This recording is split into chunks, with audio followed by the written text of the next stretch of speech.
Praise the Lord. Praise the Lord.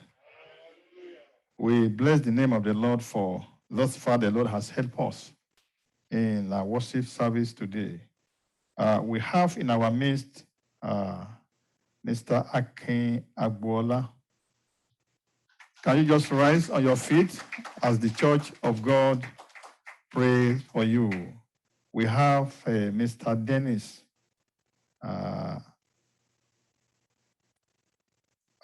What's the last name? Lavender, yes. The writing is very small. Lavender. You are welcome in Jesus' name. And we have a brother here, Mr. Samson Adamon Lekon. Adamon Lekon, right? God bless you, sir. You are welcome in Jesus' name. Just rise as I call your name. And then we have Miss Amanda Audu. My sister, you are welcome in Jesus' name. Please just rise on your feet and let the Church of God pray for our guests today. Lift them up before the Lord. Ask God to reach down from heaven and upon their lives. And whatever is the uppermost in their lives today, the Lord will meet them at the very point of that need. That this day will go down in the history of their life, the day they visited this church for the first time. And the Lord will make a mark upon their life. They will go in the strength of the Lord from here and serve God for the rest of their lives. Commit their families to the hand of the Lord. Ask God to meet them. Ask the hand of God to be upon them, that the purpose of the enemy will not come to pass in their life, but the purpose of God will be established. In Jesus' name we pray. Our Heavenly Father, we are so grateful for this, our friends that is worshiping with us for the very first time today. This is a grand design by the grand designer, the grand one that created the heaven and the world and the earth. We thank you because there's a purpose with which you bring them here today. Father, we ask that that purpose will be established in their lives in Jesus' name. The hand of the enemy will be cut away from their hand, and the hand of the Lord will be resident upon them. The Bible said the eternal God is our refuge, and underneath are the everlasting arm. Underneath them, as they live from this place today, will be the everlasting arm of God in Jesus' name, and you will navigate their life for the rest of their lives. Thank you, Father, for the answer. In Jesus' name we pray. You are welcome in Jesus' name. We thank God for, you can sit down, please. God bless you. We have a brother here, Brother Lavender, Brother Dennis. We thank, he came all the way from Atlanta with Brother Benjamin to help us put our electronics together, our media section. The Lord will put your house together for you. Are you Bro Benjamin in Jesus' name? So we see here, by the grace of God, these speakers that we put here and this instrument and the mixer at the back. Bro Benjamin was here about a month ago, right? And you can see that we have not heard the noise that the microphone will normally make every Sunday today. It's because that is why we we just changed the whole system. This cost us close to 11,000, right? Close to 11,000. The speakers about 4,000 plus, and the mixer and all the thing is about 6,000 plus. So it cost us close to $11,000. And they are still going to come back to come and help us put our cubicle at the back. At that time, we are going to need the help of the church. And we are going to be telling the church that we need money so that we can get our media department together. And I pray the Lord will provide for each and every one of us in Jesus' name. The reason we are doing this now is because very soon the GS has ordered that it's not only Lagos that will be ministering when he's doing Bible study in Lagos or Sunday service. It will be Lagos and then one other location all over the world. They can call upon us anytime. So we want to get our media department ready so that we don't record something that the microphone is shouting ho, ho, here and then, And they say, oh, this is from America. Praise the Lord. We want to be the best that God has called us to be. And this is, trust me, by the grace of God, when we are ready, this is headquarter church for Pennsylvania. It will be headquarter because we are going to put edifice in Philadelphia. And people will know that this is the house of God. Praise the Lord. GS is ministering every 8 o'clock on Saturday and on Sunday. They call it Rich Gospel. Rich Gospel Radio. 8 to 8:15. Saturday and Sunday. I listened to it on Saturday. I was not able to listen to it today, but it started last week, Saturday. So it's 89.1 FM in Wilmington, 103.5 FM in Chester, PA, 97.1 FM in Philadelphia, then 91.9 FM in Middletown, Delaware. So, and from throughout 20 cities and in Canada. So, it's able to minister now on the radio. And I'm imploring everybody, we are looking for a radio station in Philadelphia where we can put the program as well. And I pray the Lord will help us in Jesus' name. Let's go before the Lord. Our Heavenly Father, we are so grateful for this time. We worship your majesty because you are the sovereign God that ruleth in sovereignty. We thank you for what you have impacted into us already. We ask that we will impact life and light into our soul as we get into the world. The Bible says that the entrance of your word giveth light. It giveth understanding to the simple. Let your word, as it will come forth today, bring life abundantly to our soul in Jesus' name. Lord, for our guests today, reach out to every one of them. Bless them mightily in Jesus' name. Thank you, Father, for the answer. In Jesus' name we pray. Praise the Lord. This morning we are looking at surrender all to Jesus. Surrender all to Jesus. And we are looking at a character, a man of God in the Old Testament. And we are looking at this man, the way he came to the Lord and his commitment to God all the days of his life. And actually, God so blessed him that even beyond his lifetime, post-humanly, he was still working miracle. And he entered into heaven like that.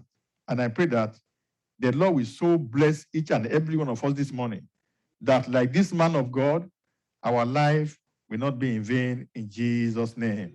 Surrender all to Jesus Christ. We are looking at 1 Kings chapter 19, verses 19 to 21. 1 Kings chapter 19, verses 19 to 21. Only 3 verses. But when you look at this man of God, you know that he's a man of valor, a man of God indeed. He said, and so he departed thence and found Elisha, the son of Shaphat, who was plowing with 12 yoke of oxen before him, and he with the 12. And Elijah passed by him and cast his mantle upon him. This one is a mantle of recruitment. Remember, there was another one that was before this man that followed Elijah. But if you look at verse 3, before we continue, verse 3 of this chapter 19, let's look at what happened to that man. And in verse 19, read from verse 1 so that you know, after that woman Jezebel, harassed Elijah, and then depression sets in the life of Elijah, that man of fire, he got into depression. And God said, look, you are not, I know that the work is a lot, but I'm going to give you another prophet in your room.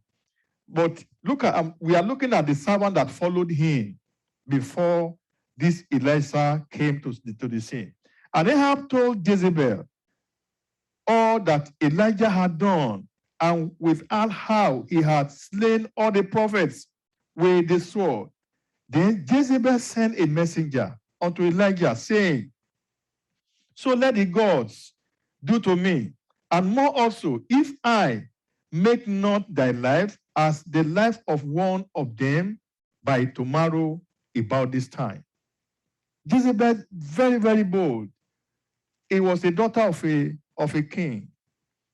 She was a princess, and then married to a king. And you can see how he turned the life of that king around to become an enemy of God. So Elijah, the man of God, became afraid.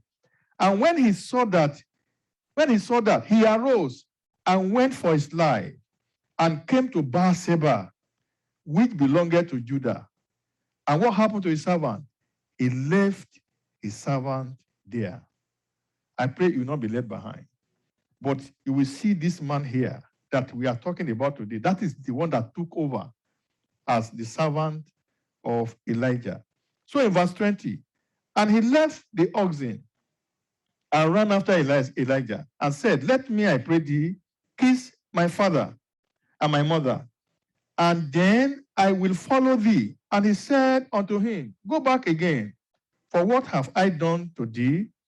And he returned back from him and took a yoke of oxen and slew them and boiled their flesh with the instrument of the oxen and gave unto the people, and they did eat. Then he arose and went after Elijah and ministered unto him. And I said to you, it was the mantle of recruitment.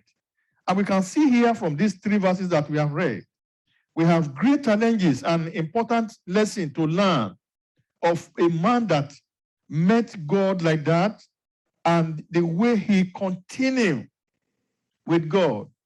When eventually Elijah and Elisha met, God said, look, because now he get into depression and he said, God, kill me because, I'm not even better than my fathers. Because this woman, Jezebel, this witch woman, is going to be harassing my life. Kill me. This is the man that just came from Mount Carmel, where he called the fire down. So look, depression can set in any time. I pray depression will not come upon you.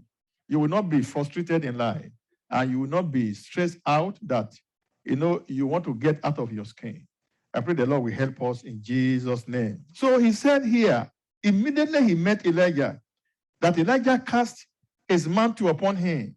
And he said, oh, let me go home and tell my people that, look, I'm going to follow you. Elijah said, well, what did I do to you? Whatever you want to do, do it.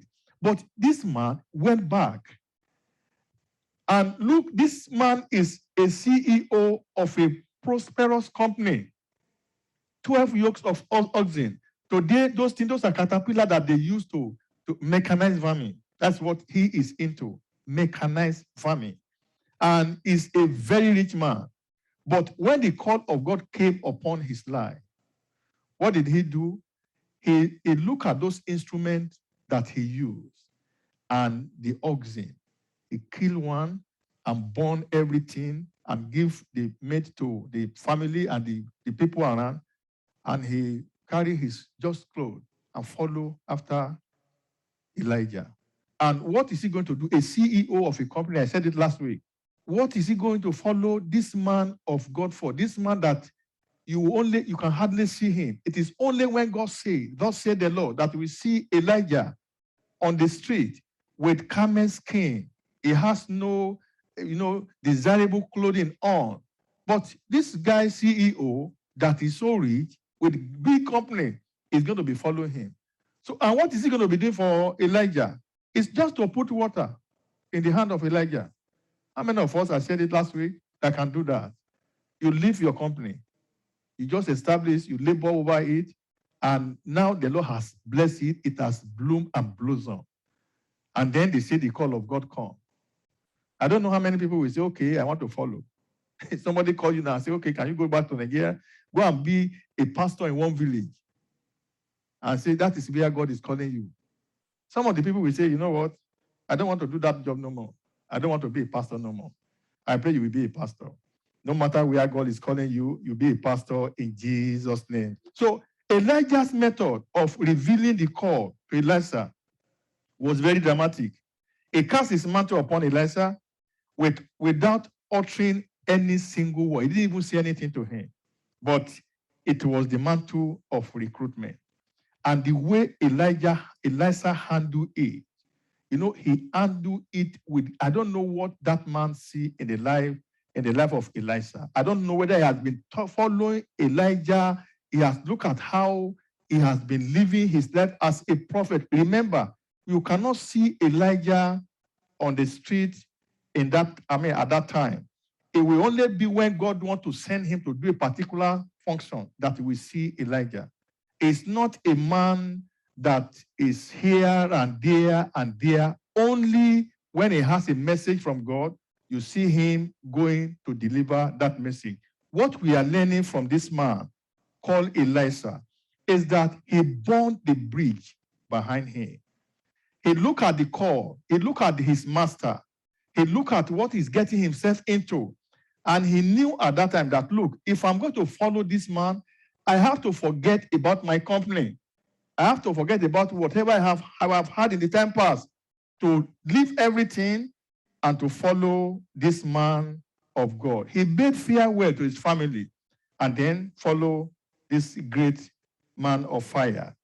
And many years ago, Alexander the Great, he was going to go into a war with a formidable army. And the army there on the other side, you know what he did? He encouraged his army to pass over, to go and meet those formidable enemy on the other side. The army, they outnumbered his own. His army, they were very small.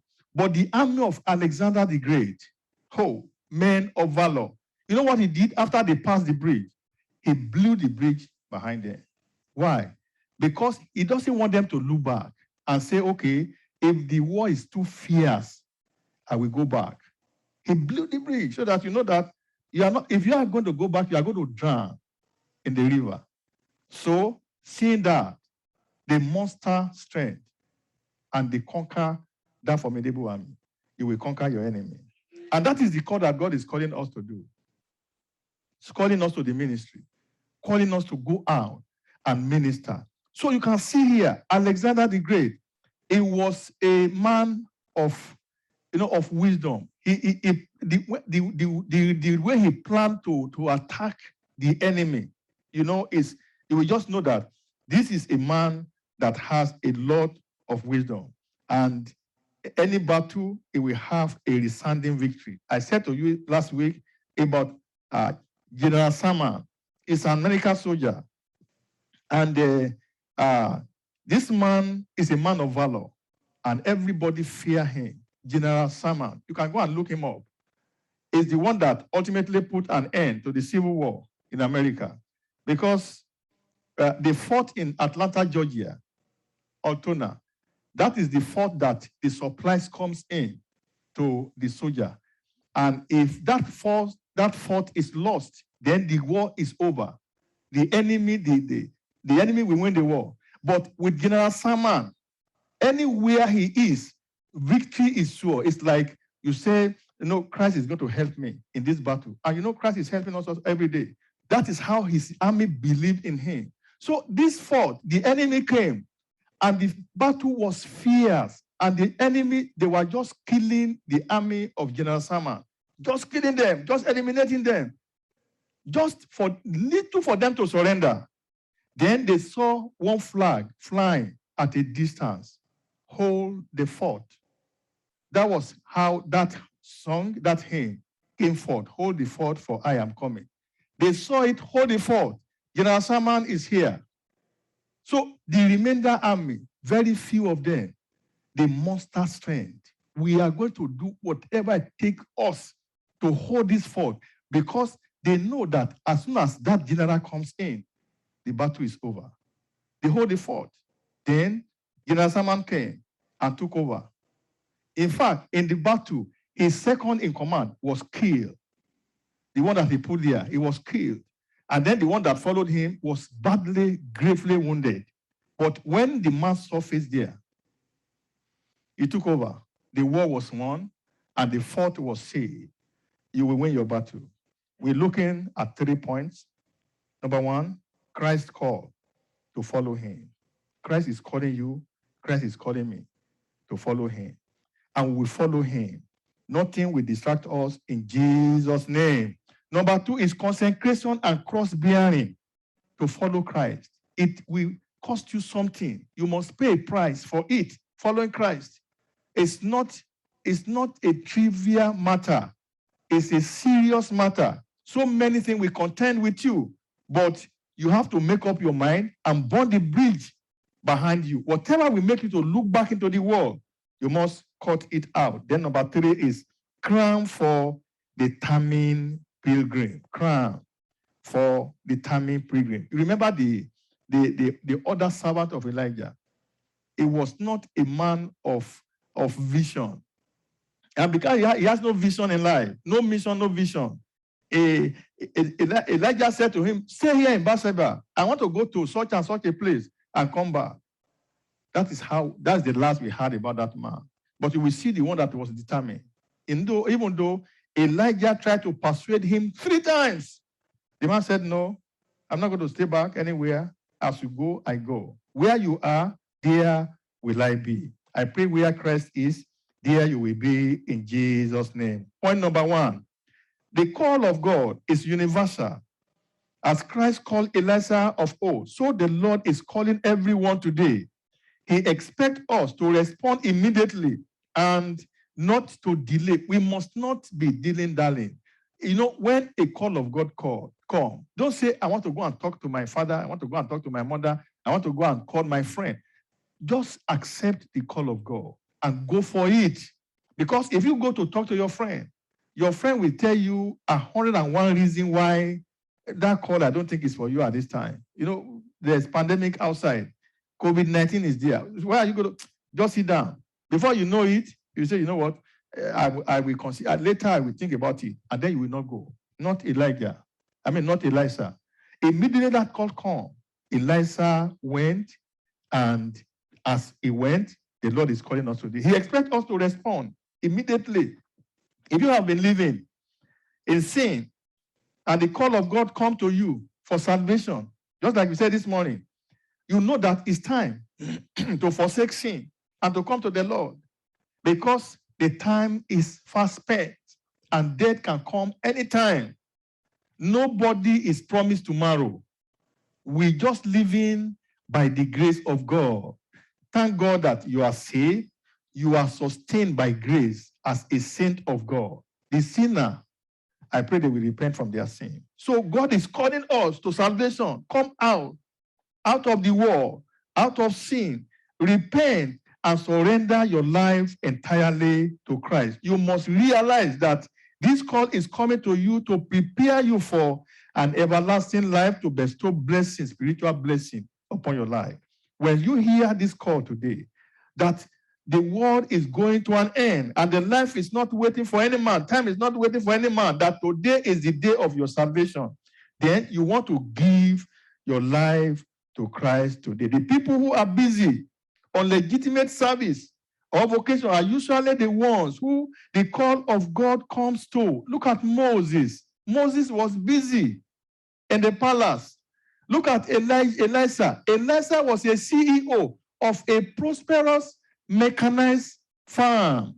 And God said, look, leave that one. This one is for time. Whatever we have now is for time. Whatever is your profession now is for time. Eternity is coming. And which one is longer? We said in the morning that, look, the call is to everyone, eternity. And we said eternity is not dependent on duration, it's dependent on quality of life that we live. Are you living this only one life for Christ? Or you are living it for self? And if you are living it for self, I'm telling you, you have not think through. You must be able to think through today and say, this life I'm living, is it for myself or I'm living for God? And God is calling you to come out of that life. Because the life eternal that Christ came to give, it's just like our brother was asking question in the morning, why he says Satan still here? Because he's the owner of this world. Because this world belongs to him. That is why God gave you opportunity to receive Christ and come out of this world of sin and come to the Savior. And as we come to the Savior today, great will be your blessing at the end in Jesus' name. We must also know that those who will be useful, happy, successful, and victorious are those who respond immediately to the call of God. There are 6 areas God calls us to. Number 1, God called us to repentance. Thank God for those that are saved. Number 2, God called us to salvation, peace, and rest. Thank God for those that have salvation. God called us to fellowship. In our side scripture in the morning, it is the responsibility of every member to keep peace in this church. It's not only one person trying to make peace with everybody. Every one of us, we to put hand to get peace in this church, to get fellowship in this church, to get oneness in this church. Number 4, God is calling us to citizenship in the kingdom. You see in the morning, Christ prayed for his disciples and by extension to us today, so that we can be citizens in heaven. We can make it from this world and pass to the great beyond in peace, with peace with God. Number 5, service in the kingdom.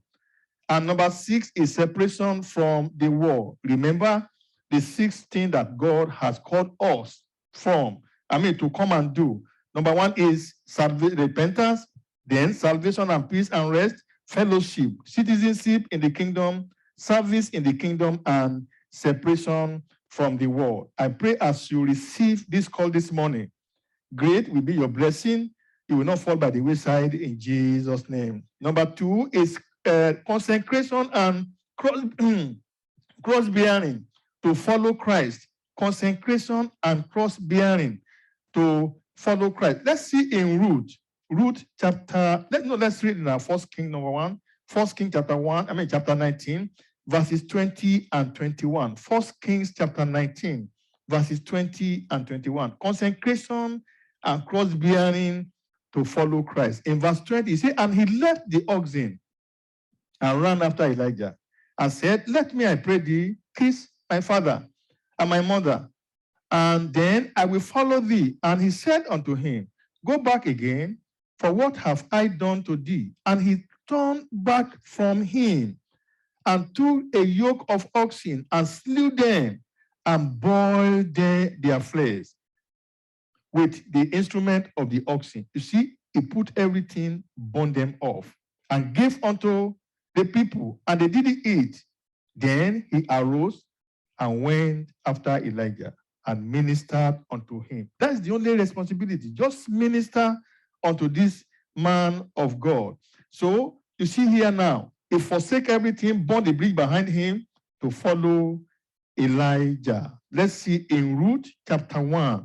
Another one, consecration and cross-bearing to follow Christ. Consecration and cross-bearing. Ruth chapter 1. Let's look at verse 10 and then verses 14 to 17. Ruth chapter 1 in verse 10. And they said unto her, surely we will return with thee unto thy people. In verse 14. And they lifted up their voice and wept again, and Orpah kissed her mother-in-law. But Ruth cleaved unto her, and she said, behold, thy sister-in-law is gone back unto her people and unto her gods. Return thou after thy sister-in-law. And Ruth said, entreat me not to leave thee, or to return from following thee, from following after thee. For whither thou goest, I will go, and where thou lodgest, I will lodge. Thy people shall be my people, and thy God my God. Where thou diest, will I die, and there will I be buried. The Lord do so to me, and more also, if aught but death part thee and me. This woman was steadfastly focused to follow this Naomi. I will follow you anywhere you go. And you can see because of that consecration, he became one of the progenitor of our Lord, great-grandmother of our Lord and Savior Jesus Christ. Let's see in 2 Samuel chapter 15. And then you read in verse 15. 2 Samuel chapter 15. Look there in verse number 15. In verse 15, and the king's servant said unto the king, behold, thy servant are ready to go, to do whatsoever my lord the king shall appointed. Whatsoever, we are ready to do it. Look at in verse 19 to 22. Verse 19, it said here that then said the king to Ittai the Gittite, wherefore goest thou also with us? Return to thy place and abide with the king. For thou art a stranger and art also an exile, whereas thou comest but yesterday. Should I this day make thee go up and down with us? See, I go whither I may. Return thou and take back thy brethren. Mercy and truth be with thee. And Ittai answered the king, this is David at this time, and said, as the Lord liveth, and as my lord the king liveth, surely in what place my lord the king shall be, whether in death or life, even there also will thy servant be. Anywhere you are, anywhere you go, whether in death or in life, that's where I'm going to be. And David said to Ittai, go and pass over. And Ittai the Gittite passed over, and all his men, and all the little one that were with him.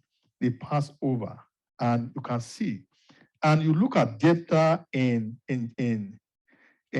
Judges chapter 11. But we will just look at the Jephthah. Jephthah, we are not going to read that, but we just talk about Jephthah a little bit. You know, he made a vow to God and said, look, if you take me to this war and I come back, I will sacrifice whatever come out of my house to the Lord. And when he finished the war, he won the war. It was the daughter that came first. Even though the Bible said that he sacrificed his daughter, but you know, that sacrifice is actually he consecrated her daughter to the Lord, because God does not accept human sacrifice. God is not an idol God. God will never accept human sacrifice. So if you look at the story very well, it was she maintained her virginity and God consecrated her. The father Jephthah consecrated her to the Lord. He counted the cost, and when the lady, the daughter came out for him to meet him, to welcome him from the war. Oh, he said, you trouble my life. I cannot go back from what I have said. And he said he did exactly what he said he was going to do to whatever comes first in the door. So consecration and cost bearing. When we say something, we must follow it through so that the purpose of God will come to pass in our life. You know, we are very, very easy to change. We say we are going to do something and then we cannot do it no more. Look at Psalm 15 and look at what the psalmist has to say to us here. He said, Lord, who shall abide in thy tabernacle? Who shall dwell in thy holy hill? He that walketh uprightly and walketh righteousness and speaketh the truth in his heart. He that backbiteth not with his tongue, nor doeth evil to his neighbor, nor taketh up a reproach against his neighbor. Look at verse 4. In whose eye the vile person is contemned, but he honoreth them that fear the Lord. He that sweareth to his own heart and change not. He that sweareth to his own heart and change not. The Bible says, he that putteth not out his money to usury, nor taketh reward against the innocent. He that doeth these things shall never be moved. I pray you will never be moved in Jesus' name. Elisha counted the cost. He knew it was a call he must obey, even though he was going to stand against the tide of the blowing wind. He knew that, look, if I'm going to follow Elijah, I'm going to be at the opposite side of every other person, the king, the noble. I'm going to be on the other side. But he said, look, you know what? I'm just going to follow this man of God. And whatever this man of God asked me to do by the Lord, that is what I'm going to do. Because this man of God said, look, he said, before God whom I stand, is always standing in the presence of the Lord. And you can see that God always answers his prayer. And this is the man of God that is calling Elisha. Elisha said, look, even I go through ridicule, I'm still going to follow you. Whatever I go through, I will make sure I follow you. This church that preaches holiness and the totality of God's word has an uncompromising stand against sin, does not give undue emphasis on prosperity. We teach about you living your life and living your life for Christ and for Christ alone, and consecrating yourself to the service of God and walking in holiness. Remember, you are working with the secular people. You are working in a secular environment. Those people, a lot of them does not know God. You need to glorify God and let them know your stand where you walk. And as you do that, you will see that there might be trouble sometimes, but God will always come to your aid, and God will rescue you in Jesus' name. You must stand for God no matter what comes your way. You must stand for God. Don't bother if you are not popular where you are. You cannot even be popular among the people of the world. Because why? They want you to do what they are doing. Where you find believer backsliding, walking and forsaking the service of God, then you know that you are not doing the right thing. You must be able to let the service of God cost you something. Look at Elisha. Everywhere Elijah will go, Elisha also is going to be there. Just putting water in his hand, just water. A very demeaning job, but he doesn't care because he wants to follow God. Look at Job. Look at Job. Job said, even though he slay me, yet what will I do? I will trust him because I know that he can never disappoint me. Eventually, at the end, what will happen? A crown of glory will come. In Job chapter 13, look there in verse 14.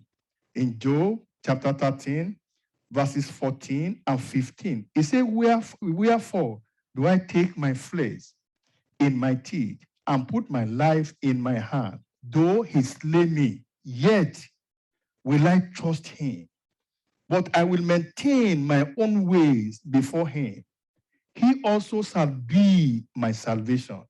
For a hypocrite shall not come before him. So you can see here, and he said, look, in chapter 14, in verse 14, if a man die, shall he live again? All the days of my appointed time will I wait. I will wait till my change come. What are you going through today? Job is saying to us that you wait. There's no time that is forever. Time will come, time will go. All the days of my appointed will I wait until my change come. Thank God, by the time we get to chapter 38 to 42, his change come and healing came. And God bless him double than what he had before. I pray your blessing will be multiplied in Jesus' name. One number 3 is crown for determined pilgrim. This one, crown for determined pilgrims. In 2 Kings, let's see in 2 Kings and look at what happened in the life of this man of God. 2 Kings chapter 2, we look there from verse 1 to 4. 2 Kings chapter 2, verses 1 to 4. And it came to pass when the Lord would take up Elijah into heaven by a wild wind, that Elisha went with Elijah from Gilgal. And Elijah said unto Elisha, tarry here, I pray thee, for the Lord has sent me to Bethel. And Elisha said unto him, as the Lord liveth, and as thy soul liveth, I will not leave thee. So they went down to Bethel, 2 of them. And in verse 3, and the sons of the prophets that were there at Bethel came forth to Elisha and said unto him, knowest thou not that the Lord will take away thy master from thy head today? And he said, yea, I know it, hold ye your peace. In verse 4, and Elijah said unto him, Elisha, tarry here, I pray thee, for the Lord has sent me to Jericho. And he said, as the Lord liveth, and as thy soul liveth, I will not leave thee. So they came to Jericho. Look at verse number 6. In verse 6, and Elijah said unto him, tarry, I pray thee, here, for the Lord has sent me to Jordan. And he said, as the Lord liveth, and as thy soul liveth, I will not leave thee. And they two went on. They went on. You will possess your possession.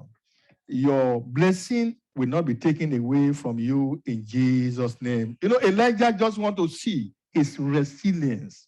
He want to see if he's a trivial man. He want to see whether he's like the other servant that was left in Bathsheba. And that is where that's the last we heard about him. So this Elijah, I'm not following you for nothing. I've been following you for a long time now. This is the time for me to get my blessing. There is nothing that is going to dissuade me from not, getting my blessing. So in verse number 8, look at it here. And Elijah took his mantle and wrapped it together and smote the water. And they were divided hither and thither. So that they too went over dry ground. And it came to pass. It will come to pass. That problem in your life will come to pass in Jesus' name. The Lord will minister to you today in a way you have never seen before. You think that problem is big. The God that you are serving is bigger than that problem. And that problem will be solved in Jesus' name. So in verse number 10, look at what happened. And he said, let's look in verse 9. And it came to pass, when they were gone over, that Elijah said unto Elisha, ask what I shall do for thee before I be taken away from thee. And Elisha said, I pray thee, let a double portion of thy spirit be upon me. A double portion. And that is not for any man to give. A man cannot give another man a double portion of anointing, not even one portion. Then in verse 10, and he said, thou hast asked a hard thing. Nevertheless, if thou see me when I am taken from thee, what will happen? It shall be so unto thee. But if not, it shall not be so. Now, the ball is in the court of Elisha. If thou see me when I am taken, it shall be so. If not, it will not be so. In verse 12, and Elijah saw it, because in verse 11, and it came to pass, as they still went on and talked, that behold, there appeared a chariot of fire. I pray that chariot will come to our church. It will burn every chaff, dunks, and dross out of our lives in Jesus' name. So the fire came down, and horses of fire, and parted them both asunder. And Elijah went up by a wild wind into heaven. I pray you will get to heaven. I'm telling you, if you don't have Christ, you cannot get there. I pray you will have Christ. And you can see here, they both, Elijah went live to heaven.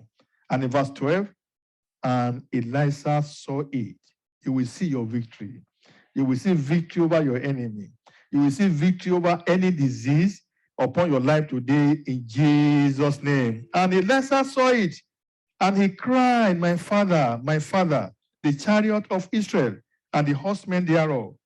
And he saw him no more. The problem that you are looking at in your life today, you will not see it again. The Lord will solve that problem for you in Jesus' name. So, and he took hold of his own clothes and rent them in 2 pieces. That is the clothing of, repentance. He rent the cloth he tore it into pieces. And that clothing represents the past in the life of Elisha. He's going to have a new raiment now, which represents power, which represents the presence of God. I pray from today, the presence of God will go with you.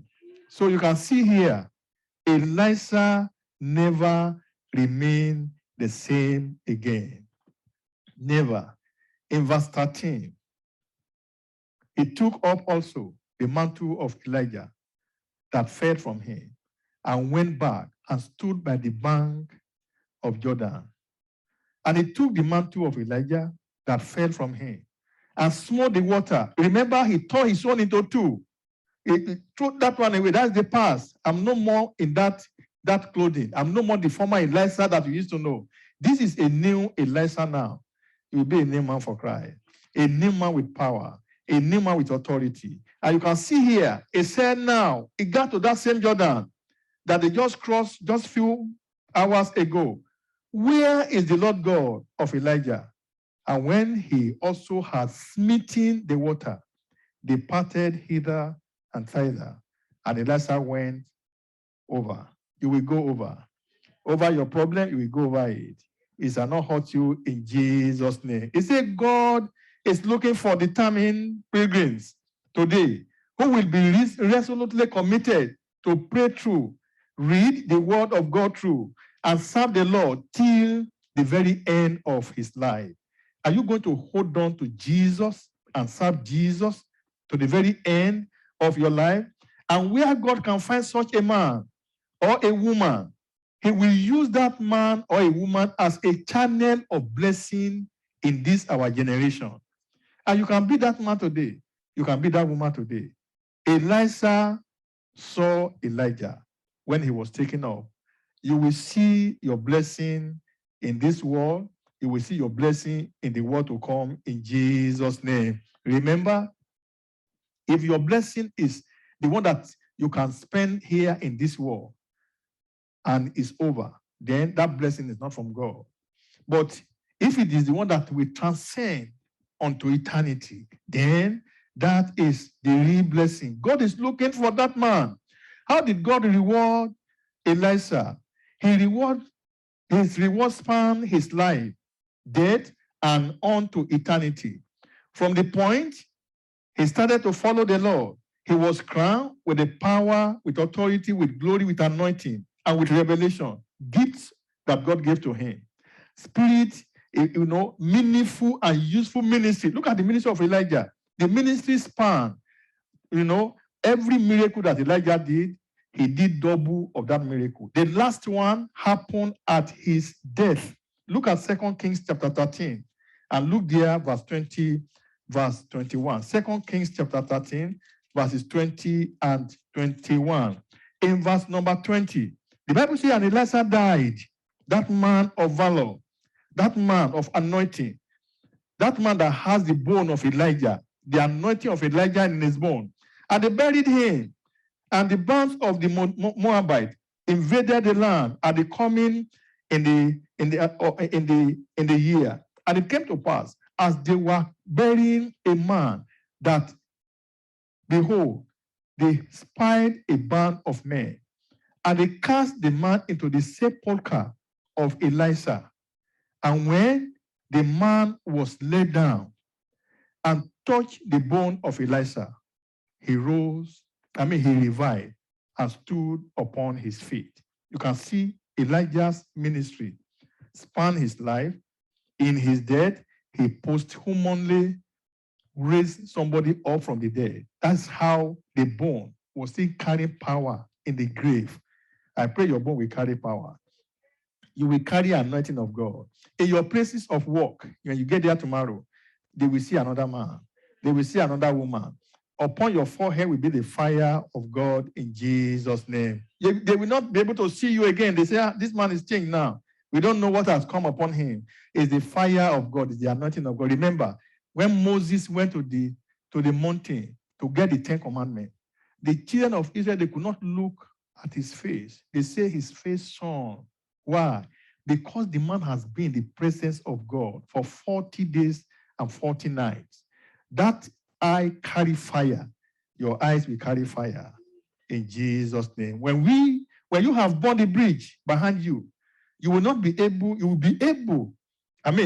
not be a double-minded man. In James, we are told that a double-minded man is unstable in all his ways. You will not be a double-minded man. So I'm encouraging you today, God helping you, make up your mind. Come out of the world, come out of sin, Give your life to Christ, and you will not suffer loss in life and in eternity in Jesus' name. Paul the apostle, before we pray, said to us, he said, I have finished my course. I have run the race. The question to you today in 2 Timothy chapter 4 in verse 7, it said, I have fought a good fight. I have finished my course. I have kept the faith. Henceforth, there is laid up for me a crown of righteousness, which the Lord, the righteous judge, shall give me at that day. And not to me only, but unto all them also that love his appearing. That crown is waiting for you. You will not miss out in heaven in Jesus' name. Let's rise up and talk to the Lord in prayer. Your crown is waiting for you in heaven, and you will not miss that crown.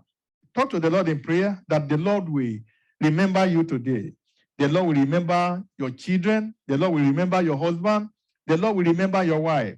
And the purpose of God for your life will be established. Talk to the Lord in prayer. Ask God to help you. Ask God to help you. Pray for our visitors today, our guests today. Pray for our students. Pray for our young adults. Pray for our adults. Pray for our senior citizen. Pray for every one of us, everybody, that the purpose of God will be established in our life, that God will connect us with our destiny helpers. You will not miss that, your destiny helper. You see, Elijah is the helper to Elisha. And you can see how he helped Elisha to the end, to fulfill God's purpose in his life, to fulfill his destiny in life. You will not lose that, your destiny helper, in the name of Jesus Christ. No matter where that person is, the Lord, by divine connection, the Lord will connect you together with your destiny helper. Call upon the name of the Lord. If you are a sinner, repent from your sin. Please get out of sin. Accept Christ today. Tomorrow may be too late. Nobody is promised tomorrow. Tomorrow may be too late. In Jesus' name we pray. Our Heavenly Father, we are so grateful for your word today. We bless your name because you love us. That is why each time we come, you always speak your word to us. As your word has entered today, the Bible says it giveth light. It giveth understanding to the simple. Let what we have heard today give us understanding in the fear of the Lord in Jesus' name. That every one of us, as we walk out of here today, we walk out with the understanding in the fear of the Lord in Jesus' name. I ask, oh God, that to put your fire upon the head of every one of us. Let our eye carry the fire of God that will destroy the plan and the pranks of the enemy before us in Jesus' name. You have promised that the enemy will not exert upon us, nor the son of wickedness afflict our life. You say you will beat down our foe before us, and you will plague those that hate us.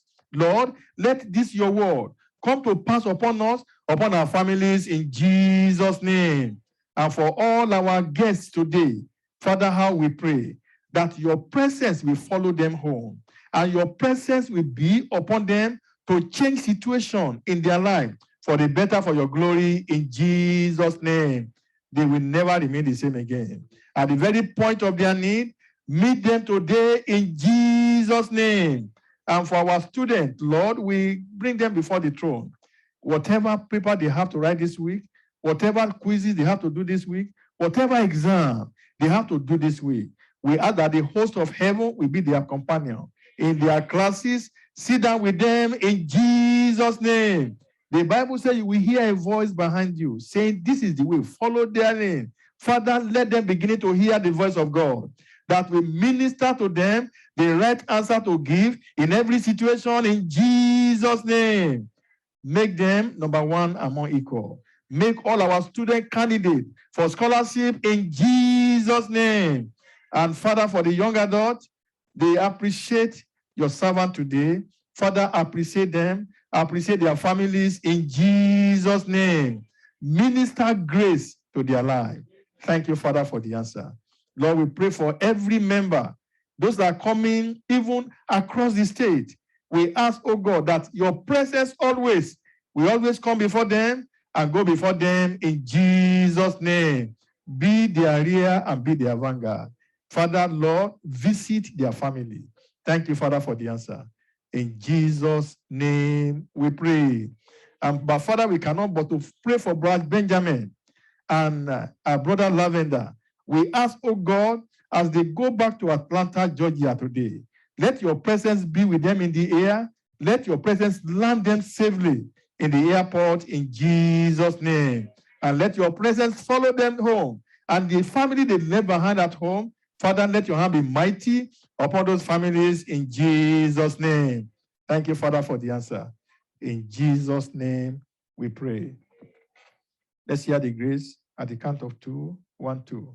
The grace of our Lord Jesus Christ, the love of God, and the fellowship of the Holy Spirit be with us now and forevermore. Amen. Surely, goodness and mercy shall follow us all the days of our lives, and we shall dwell in the house of the Lord forever and ever. Amen. Praise the Lord.